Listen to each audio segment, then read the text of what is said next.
Chapter 9 is called Wilbur's Boast. Do you know what a boast is? If you're being boastful or if you're boasting, it means you are bragging about something. You're making it seem like you can do something that maybe somebody else can't do, or that you are better than somebody else. Wilbur is going to boast, which doesn't really seem in his character, does it? From what we already know about Wilbur, he seems so kind that it's hard to imagine that he's boasting. Let's see what he's going to brag about. Chapter 9, Wilbur's Boast. A spider's web is stronger than it looks. Although it's made of thin, delicate strands, the web is not easily broken. However, a web gets torn every day by the insects that kick around in it, and a spider must rebuild it when it gets full of holes. Charlotte liked to do her weaving during the late afternoon, and Fern liked to sit nearby and watch. One afternoon, she heard a most interesting conversation and witnessed a strange event. "You have awfully hairy legs, Charlotte," said Wilbur, as the spider busily worked at her task. "My legs are hairy for a good reason," replied Charlotte. "Furthermore, each leg of mine has 7 sections: the coxa, the trochanter, the femur, the patella, the tibia, the metatarsus, and the tarsus." Wilbur sat bolt upright. "You're kidding," he said. "No, I am not either." "Say those names again. I didn't catch them the first time." Coxa, trochanter, femur, patella, tibia, metatarsus, and tarsus. "Goodness," said Wilbur, looking down at his own chubby legs. "I don't think my legs have 7 sections." "Well," said Charlotte, "you and I lead different lives. You don't have to spin a web. That takes real leg work." "I could spin a web if I tried," said Wilbur, boasting. "I've just never tried." "Let's see you do it," said Charlotte. Fern chuckled softly, and her eyes grew wide with love for the pig. What about what Wilbur just said made Fern chuckle?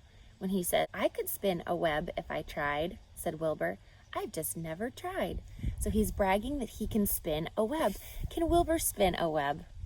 No. And Fern knows this and thinks it's so cute. "Okay," replied Wilbur. "You coach me and I'll spin one. It must be a lot of fun to spin a web. How do I start?" "Take a deep breath," said Charlotte, smiling. Wilbur breathed deeply. "Now climb to the highest place you can get to, like this." Charlotte raced up to the top of the doorway. Wilbur scrambled to the top of the manure pile. "Very good," said Charlotte. "Now make an attachment with your spinnerets, hurl yourself into space, and let out a drag line as you go." Wilbur hesitated a moment, then jumped out into the air. He glanced hastily behind him to see if a piece of rope was following to check his fall, but nothing seemed to be happening in his rear. And the next thing he knew, he landed with a thump. "Oomph!" he grunted. Charlotte laughed so hard her web began to sway. "What did I do wrong?" asked the pig when he recovered from his bump. By the way, what would you tell Wilbur he did wrong? What would you say? I would say, "You are a pig. You are not meant to spin a web." Charlotte said, "Nothing. It was a nice try. I think I'll try again," said Wilbur cheerfully. "I believe what I need is a little piece of string to hold me." The pig walked out to his yard. "You there, Templeton," he called. The rat poked his head out from under the trough. "Got a little piece of string I could borrow?" asked Wilbur. "I need it to spin a web." "Yes, indeed," replied Templeton, who saved string. "No trouble at all. Anything to oblige." He crept down into his hole, pushed the goose egg out of the way, and returned with an old piece of dirty white string. Wilbur examined it.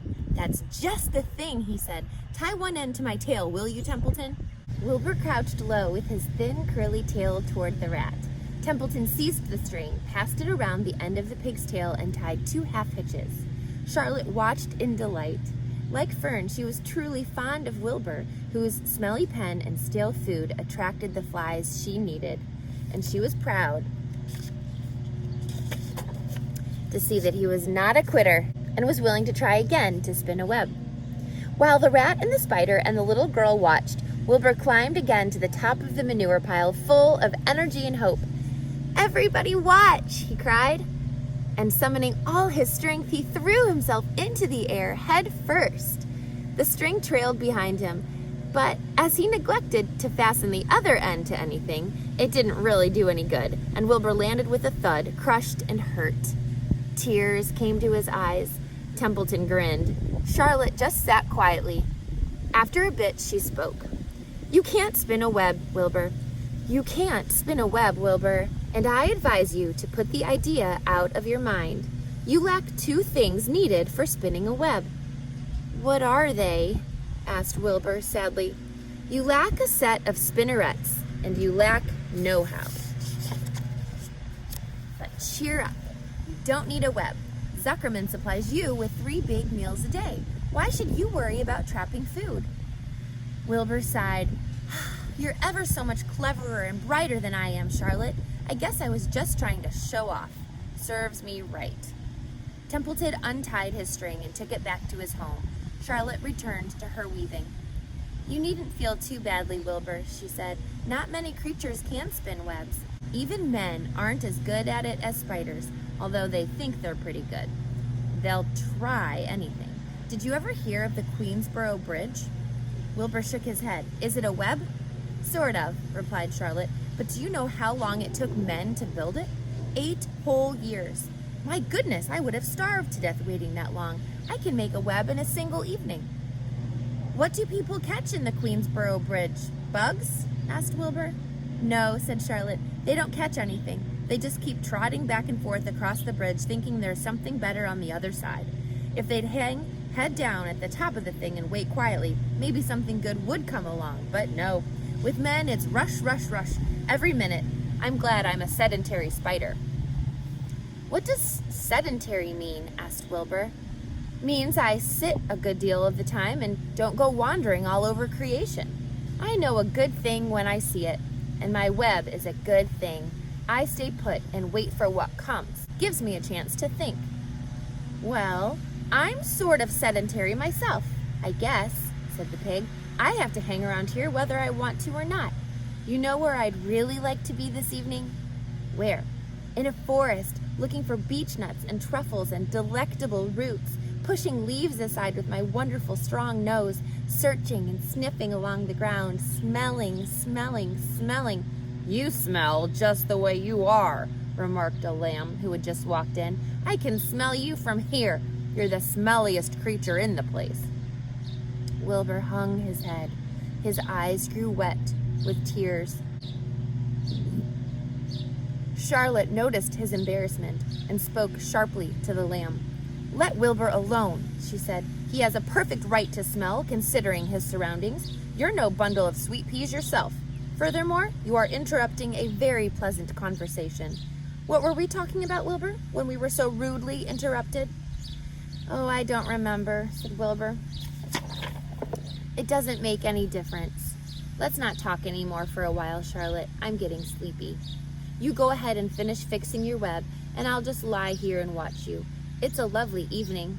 Wilbur stretched out on his side.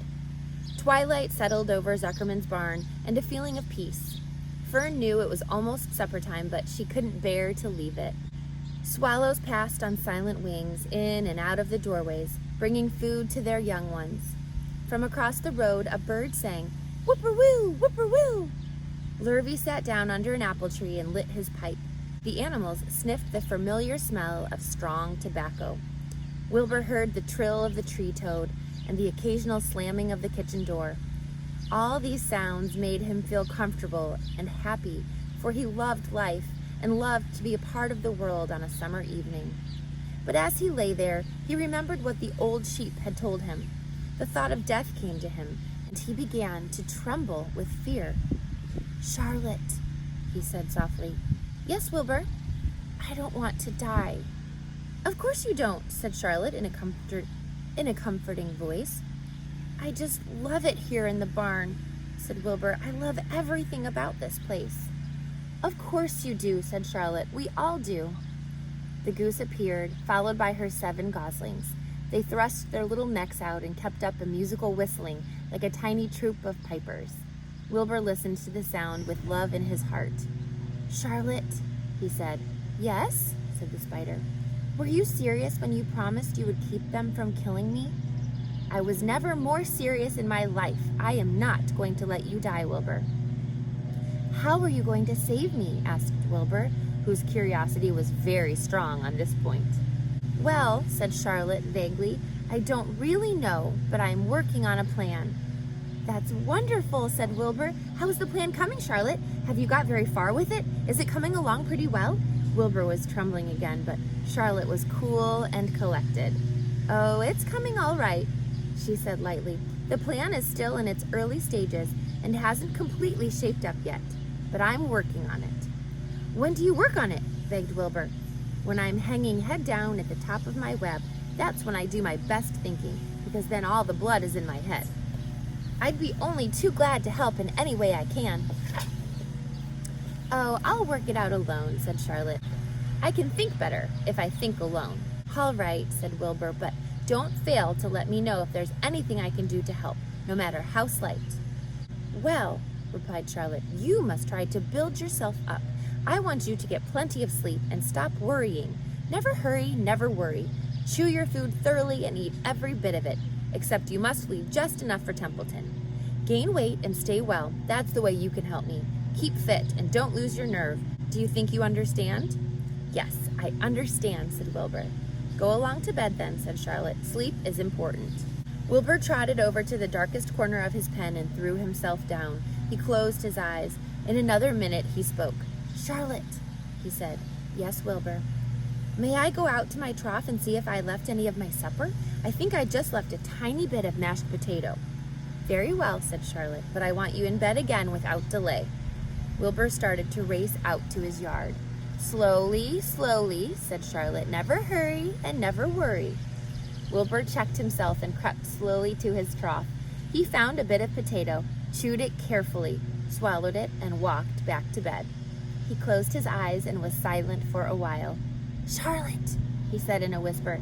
Yes? May I get a drink of milk? I think there are a few drops of milk left in my trough. No, the trough is dry and I want you to go to sleep. No more talking. Close your eyes and go to sleep. Wilbur shut his eyes. Fern got up from her stool and started for home, her mind full of everything she had seen and heard. Good night, Charlotte, said Wilbur. Good night, Wilbur.